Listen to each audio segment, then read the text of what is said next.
Bismillahirrahmanirrahim. Alhamdulillahirabbil alamin wal 'aqibatu lil muttaqin wala udwana illa 'alal zalimin. Wa asyhadu an la ilaha illallah wahdahu la syarikalah wa asyhadu anna Muhammadan abduhu wa rasuluhu wa ba'd. Ikhwani a'azzakumullah. Saya tambahkan penjelasan tentang manajemen dari materi pekan lalu, tapi kali ini insyaallah temanya manajemen Islami perspektif Al-Quran. Ini sebuah artikel yang ditulis oleh seorang dosen dalam bentuk jurnal, dan ini kualitas sebuah jurnal itu adalah sesuatu yang sangat bisa dipertanggungjawabkan karena melalui editorial dan reviewer oleh pengelola jurnal tersebut. Saya ulangi secara umum saja pada poin A, pengertian manajemen. Pengertian secara umum yang paling sederhana adalah seni memperoleh hasil melalui berbagai kegiatan yang dilakukan oleh orang lain.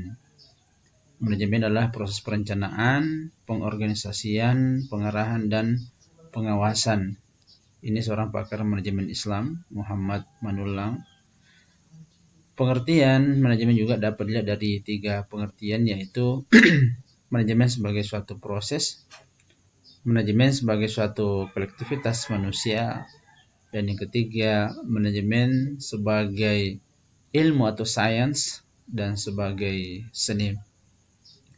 Ini banyak definisi yang dikemukakan oleh para ahli barat atau non-muslim tentang manajemen. Tentu kita mengambil saja definisi yang diungkapkan atau yang dijelaskan oleh pakar manajemen Islam. Poin yang kedua, setelah pengertian umum tadi, pengertian manajemen dalam Islam. Dalam konteks Islam, manajemen juga disebut dengan idarah, siasa, tadbir, yang berasal dari lafaz dabbara yudabbiru. Menurut S. Mahmud Al-Hawari, manajemen atau idara ialah mengetahui kemana yang dituju, kesukaran apa yang harus dihindari, kekuatan-kekuatan apa yang dijalankan, dan bagaimana mengemudikan kapal Anda serta anggota dengan sebaik-baiknya tanpa pemborosan waktu dalam proses mengerjakannya. Kemudian menurut Ketua Dewan Penasihat Majelis Ulama Kiai Haji Prof. Ali Api, dalam Islam manajemen dipandang sebagai perwujudan amal soleh yang harus bertitik tolak dari niat baik. Niat baik tersebut akan memunculkan motivasi aktivitas untuk mencapai hasil yang bagus demi kesejahteraan bersama. Dari ta'rif atau pengertian di atas memberi gambaran bahwa manajemen merupakan kegiatan, proses, dan prosedur tertentu untuk mencapai tujuan akhir secara maksimal dengan bekerja sama sesuai jobnya masing-masing. Maka kebersamaan dan tujuan akhirlah yang menjadi fokus utama. Kita masuk kepada poin B, ikhwas sekalian, urgensi manajemen dalam Islam. Pada dasarnya, ajaran Islam yang tertuang dalam Al-Quran maupun Sunnah Nabi SAW, juga ijma para banyak ulama mengajarkan bahwa kehidupan yang serba terarah dan teratur. Ini sebagaimana dikatakan oleh seorang pakar manajemen Islam, Jawahir Tantowi.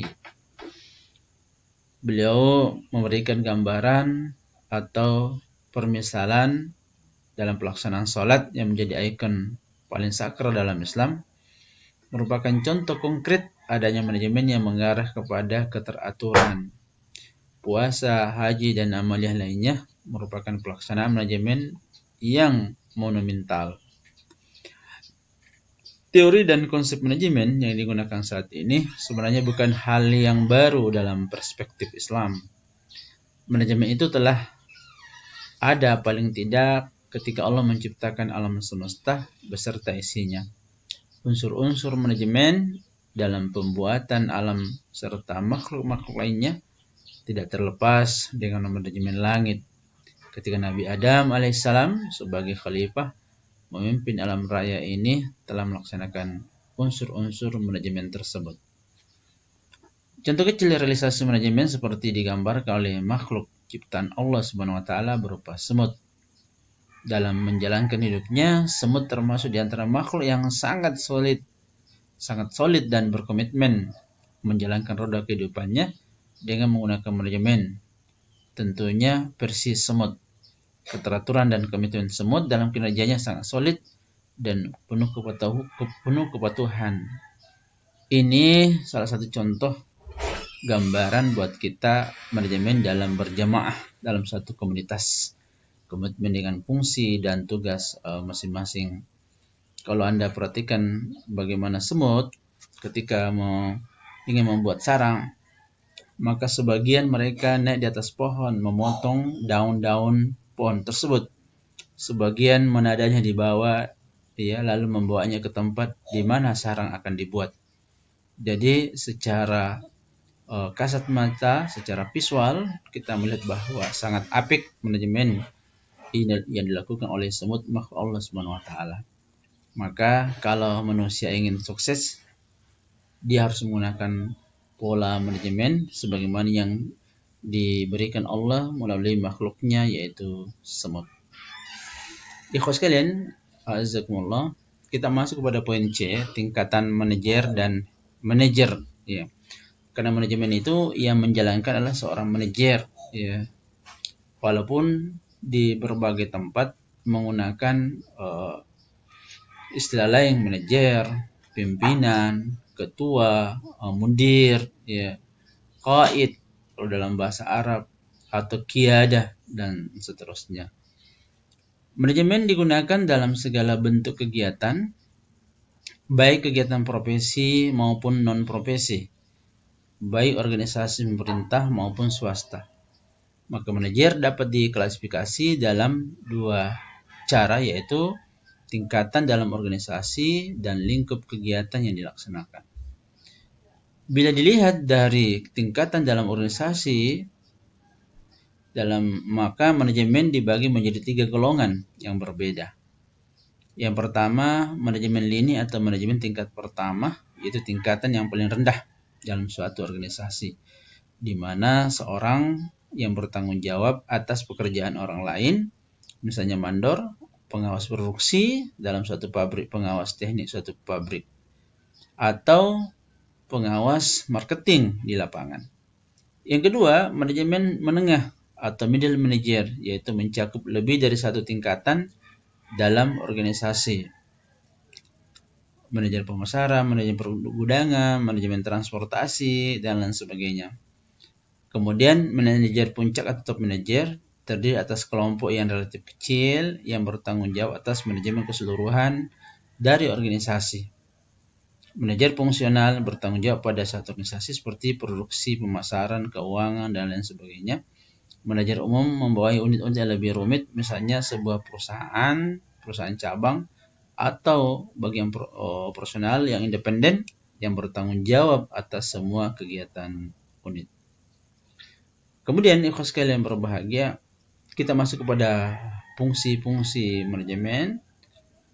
Yang pertama, fungsi manajemen secara umum. Manajemen memiliki beberapa fungsi yang terkait dengan pencapaian tujuan. Para ilmuwan memiliki beragam pendapat tentang fungsi-fungsi manajemen, atau juga disebut dengan unsur-unsur manajemen. Ya.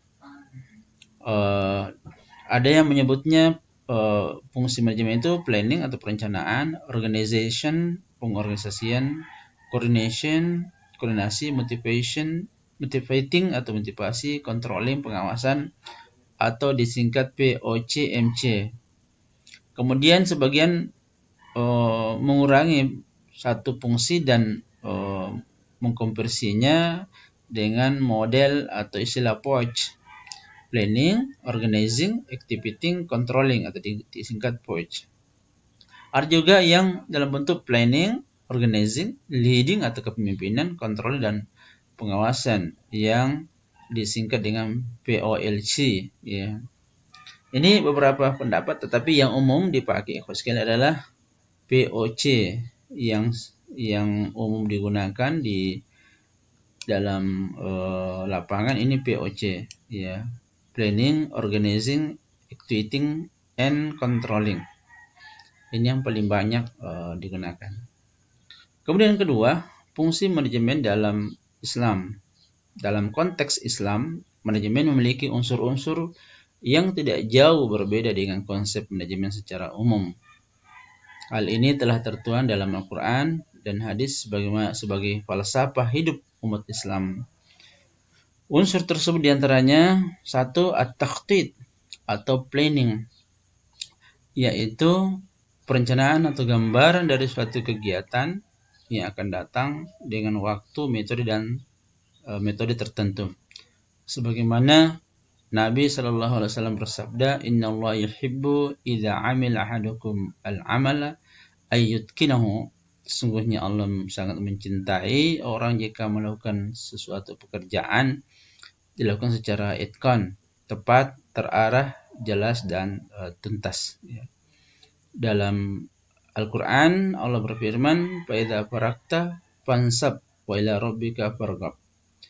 Maka apabila kamu telah selesai dari suatu urusan, kerjakanlah dengan sungguh-sungguh,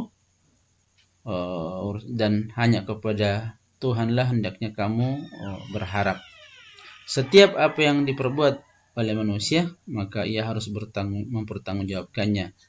Agama mengajarkan umat untuk membuat perencanaan yang matang dan itqan, karena setiap pekerjaan dan akan menimbulkan sebab akibat.